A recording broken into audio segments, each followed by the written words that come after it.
no son originales.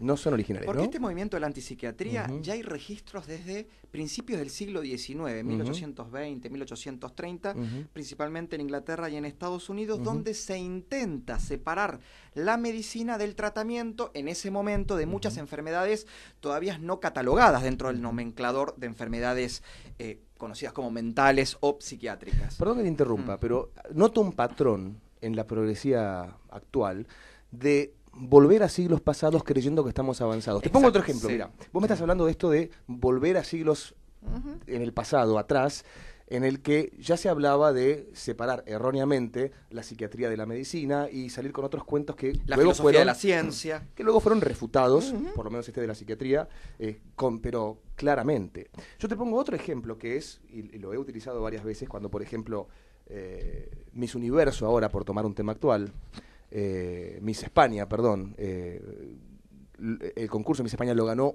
una persona que biológicamente es hombre, y eso lo festejan como un avance, y yo me retrotrae eso a los tiempos en los que las obras de Shakespeare, ¿no? En tiempos victorianos, en tiempos shakespearianos, en los que las obras de teatro los personajes femeninos eran interpretados por hombres. Porque estaban prohibidas las mujeres ejercer la dramaturgia. Entonces, volvemos a eso. Aislamos a la mujer, la reemplazamos por un hombre. Si no les gusta que diga hombre, por un hombre biológico. El vóley. Hubo un atleta masculino que participó de un equipo de vóley. En vóley, en lucha Parece libre. el personaje del meme Ivana Trabo, era igual. Sí, en lucha libre también, en y ciclismo. las aniquiló a las chicas porque obviamente había una diferencia y era claramente... Sí, esto tiene, por eso te digo, primero que no son originales, no están descubriendo la pólvora. Esto es un debate en el cual se habla de... Mirá vos qué casualidad, en esa época, principio del siglo XIX, mediados, fines, que es cuando comienza la psiquiatría a conformarse como una ciencia, ¿no? ¿Basado en qué? En hipótesis comprobadas por la experiencia, la empiria y por el método científico. Y empieza a surgir otro gran movimiento dentro de la ciencia de la salud mental, que es el psicoanálisis, que en realidad retoma una idea del tratamiento moral de los padecimientos espirituales del hombre. Claro, por eso la psicología, a diferencia de la psiquiatría, abarca más bien las ciencias sociales, un poquito de las ciencias naturales, pero son cognitivas, tienen mucho bagaje de las neurociencias, ¿no? Pero lo que digo, eso en primer lugar, o sea, que ya no están inventando absolutamente nada. Ahora, ¿qué pasa? La ciencia, a partir de la década del 60 y del 70, y digo la ciencia, el método científico va comprobando que efectivamente hay patologías que son productos de desórdenes neuronales, del sistema nervioso, hormonales, endocrinológicos. Yo no soy un experto, pero digo, esto está. Y que obviamente esos desajustes se tratan con tratamiento médico, con medicación y además con terapia, que puede ser conductual. Perfecto. Ahora, ¿qué pasa?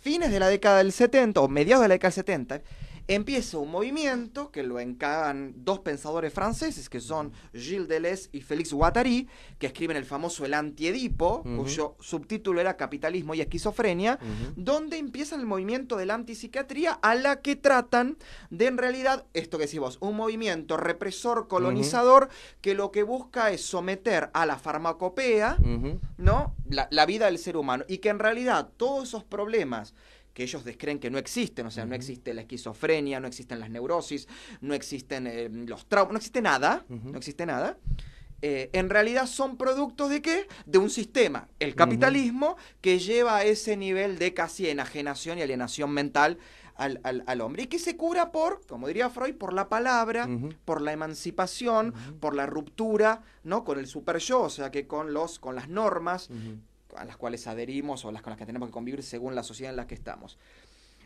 Ahora, hay algo peor todavía, creo.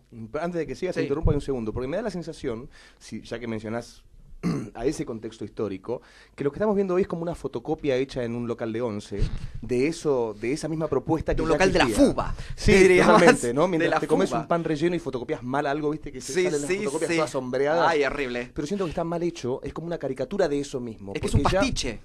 Totalmente, pero ni siquiera está bien redactado. Yo lo he visto esto en varios portales, en varios sitios, particularmente en uno que se llama, que viene hace rato ya, que se llama Desmanicomialicemos el Borda, como diciendo, hagamos de cuenta que los pacientes del Borda en realidad son mira, no le hace bien a un paciente psiquiátrico que hagas de cuenta que no tiene ningún problema, porque justamente no se va a recuperar nunca de esa manera. Pero redactan de formas tan pobres y meten al heteropatriarcado. O sea, como en aquella época se hablaba del capitalismo tan fuertemente, ahora es el heteropatriarcado. Y es como una copia barata, berreta, de la salada de esos mismos escritos, pero por alguien que evidentemente ni siquiera ha leído eso, y que cree que está descubriendo la pólvora, y que toma conceptos muy arbitrarios y muy básicos de la conceptos no, palabras que se utilizan hoy por moda. Heteropatriarcado, heterocapitalismo, heteronorma. Y la verdad que el heteropatriarcado con las neurociencias no encaja, no hay ningún feminismo atacado, ni un patriarca opresor.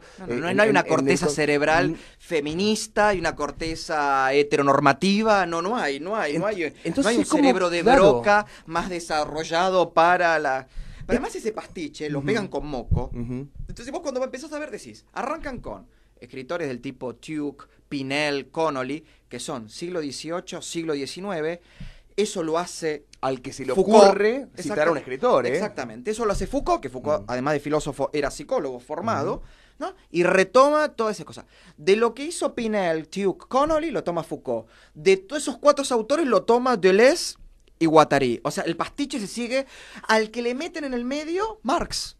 Al que le meten en el medio Freud. Siempre. Y al que le meten en el medio después los movimientos de liberación, ¿no? A los intelectuales del movimiento de liberación. Ese pastiche enorme. Ahora, junto a este movimiento surge algo que es el movimiento antipsiquiatría más exitoso hoy.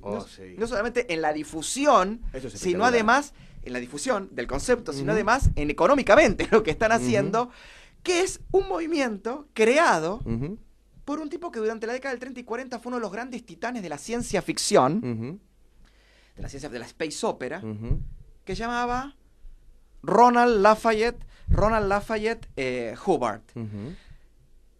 ¿Quién era Ronald Lafayette Hubbard? Ron L. Hubbard, el fundador de la cientología o cienciología, que es esta iglesia famosa, la iglesia de las celebrities, que creen que esto mismo, la psiquiatría, en realidad es un instrumento de dominación extraterrestre. Obviamente esto lo aprendes cuando vas por el 5º nivel de formación dentro de la iglesia, donde te tienen directamente ya totalmente cooptado y capturado, te lo enseñan ahí, te lo revelan, el tetán, tiene unos términos... Y que obviamente hay gente que está efectivamente pasando problemas médicos, no es tratado, y hay un documental que lo pueden ver en la famosa cadena de streaming, que se llama Going Clear. Going Clear, es como el estado máximo de liberación que esta iglesia te propone, donde muestra cómo gente que sufría esquizofrenia, que se sufrió un montón de problemas y que tenía que ser tenía mala oxigenación neuronal, problemas de sinapsis, un montón de problemas, tenía que ser tratada y estaba acorralada y secuestrada en las sedes de la iglesia de la cienciología, y querían curarlo con la palabra o tocando esos dos como cilindros que supuestamente, no sé, descargan ese karma, y se suicidaban, se morían. Por supuesto. Quedaban totalmente locos. Pero es que situación. A una persona que tiene un trastorno depresivo, es muy peligroso decir, no, bueno, conciencia no, porque la ciencia es patriarcal y es opresora, entonces, ¿qué? Le vamos a decir, che, no te suicides, no está copado. No vayas al médico, no. Es realmente, es peligrosísimo. No, pero estoy sangrando. Mi pregunta es... Y no van al médico. Mi pregunta es, ¿cuál es el límite? Porque vamos de a poco, vamos de a pasos. Primero hay hombres con vulva, mujeres con pene. No.